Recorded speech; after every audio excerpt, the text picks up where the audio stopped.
Last time on D&D, Session 4, featuring Calliope Laurelleaf, the Halfling Bard, Ellie Jobel, the Gnome Ranger, Phelan, the High Elf Cleric, Talarin, the Wood Elf Ranger, Trogdor, the Dragonborn Barbarian, and Twerpo, the Hill Dwarf Wizard.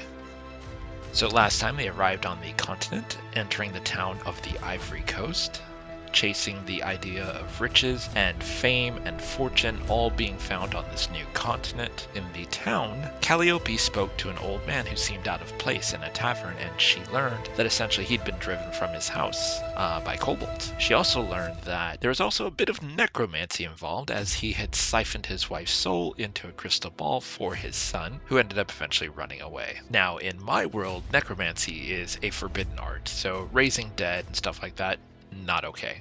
Will get you hung and killed pretty much, as seen basically preventing a soul from entering the afterlife. She kind of leaves that part of the story out when she tells the other party members that, hey, we should help this old man. He got driven out of his house by some kobolds and his son ran away. It's a sad story. And so they had gone, they had found the son, who was also committing acts of necromancy. He had basically taken the crystal ball and was basically trying to siphon his mother's soul into the soul of another person, basically trying to Frankenstein her soul back in. Defeated him, brought him to town. The father came willingly. They were both tried and basically hung for acts of necromancy. The following session is the event called the Hollowing. If you don't know what the Hollowing is, there is one in the general D&D playlist that talks about what the Hollowing is. It's essentially my version of Halloween in the world, with a bit of twist with magic and all this chaos. The cleric, Phelan, the High Elf Cleric, had a vision during her dream from an angel visiting her saying, "You've got to save the Dryad. They're going to sacrifice her at the ancient tree." So she awoke from that, and that's where we start off with Session 4. With the events of the Hollowing having come to an end, the people of the Ivory Coast are thankful and thank the party members and greet them fondly. Very thankful that they were there to help recover the sacred pumpkin that kept the demons at bay. New to the continent, unsure of what this ancient tree is that Phelan saw in her vision, they begin asking around a couple of the locals and trying to find out what information they can gather. But there's not a lot of information that they're able to get. A lot of the people here on this continent are fairly new, including the people who have established the Ivory Coast. When exiting one of the shops, a druid approaches them. His face is worn thin, as if he's not eaten in days. You! He reaches out to Phelan. You have been given the sight. I have heard you making inquiries.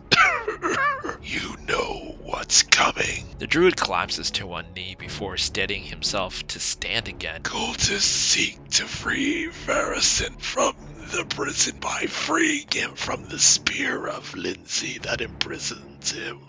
The druid coughs, and for a moment, the party thinks this might be his final word. Go to the Jade Forest.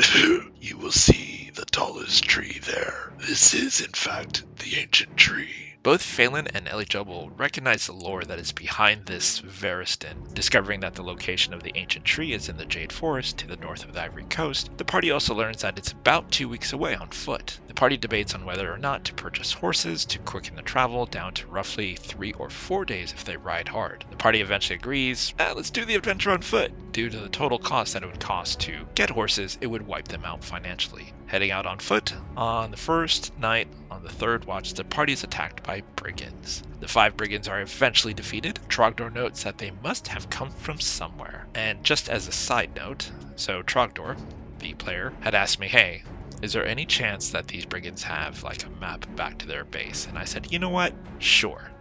This is just a random encounter, nothing to it. But that's a good question. If you roll a nat 20, I'll give it to you. You find a map. And he proceeded to roll a nat 20. So now, there I am with absolutely no plans. This is just supposed to be a random encounter. And I asked the party, okay, so he has a map, but what do you want to do? You do know that you have to basically go save this Dryad. And I had warned the party, I said, hey, this is not an MMO, this isn't like a computer role-playing game. The enemy won't wait for you. If there is something happening and you decide to take a bunch of rest along the way, whatever is happening is just going to go ahead and happen before you get there. And I feel like that helps create an urgency. So if a party is trying to rescue someone and they're kind of worn down and they're like, hey, we should just take a short rest or a long rest. And I'm like, well, you're supposed to save XYZ. If you take a long rest, that gives them time to do whatever they're going to do. So it creates a sense of urgency to let them know that the world just keeps moving. It does not not wait for them. And so what ended up happening is they find the map and they end up debating among one another. They said, oh, we should go save the Dryad. That's what we're supposed to do.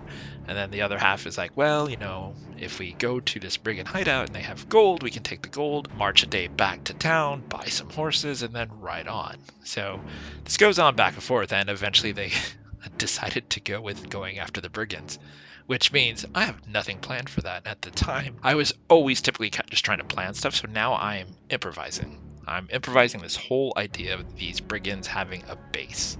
So the party decided, because the brigand hideout is undoubtedly closer than the Jade Forest, they should go investigate. This leads the party a day's travel north, where they come across a stony hill. Trogdor spots several human-sized footprints that indicate a lot of traffic. Ellie climbs the stone hill and investigates, kind of looking around.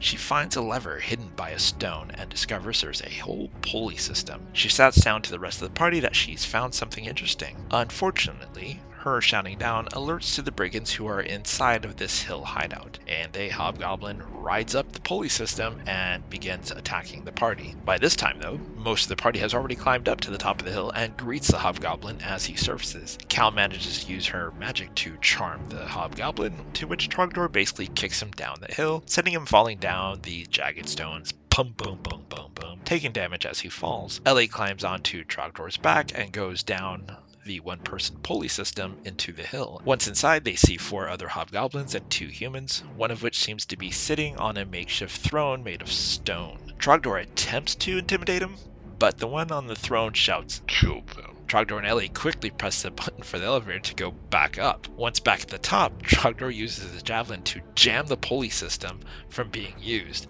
A few moments later, 4 arrows and a few daggers go flying by them. The party looks over to the side of the hill, directly behind where the throne would have been, and it appears that there's a passage that allows them to leave and enter the hill through the side also. Trogdor removes his javelin, and Ellie and Kelly ride the pulley system back down, while Trogdor and Phelan attack from the top of the hill. Ellie throws a dagger targeting the bandit leader, but misses, making them aware that someone is back in the hideout. The leader draws his longsword, and it becomes immediately clear that this sword is magical, and he is wearing a massive gauntlet that lights up with flame as he charges into the hall. Ellie drops several ball bearings, to which causes the leader to actually slip and fall prone. Ellie attempts to stab the leader while prone, but misses. Realizing that the leader is inside the hill hideout, Trogdor rides the pulley system back down and immediately engages in combat. The leader, wearing half plate, proves difficult to inflict damage upon, but every so often, when struck, Trogdor notices that the human's eyes light up with crimson fire. The leader hits Trogdor enough times to reduce him down below his health, and Trogdor collapses. Cal jumps into a treasure chest and hides, closing it on top of her.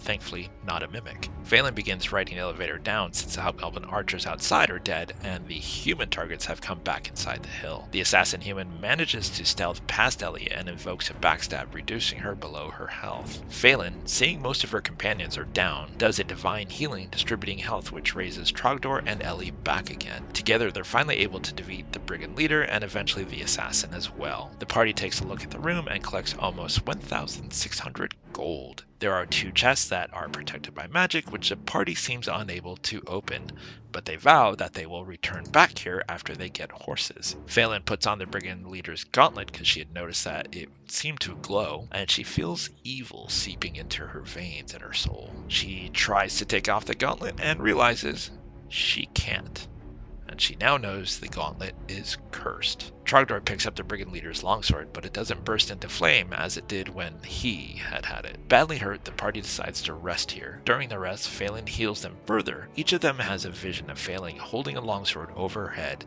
and that the flames from the sun are pulled into the blade and the world goes dark. Phelan finally lays down to rest, but when she awakens, the longsword is inexplicably in her hands.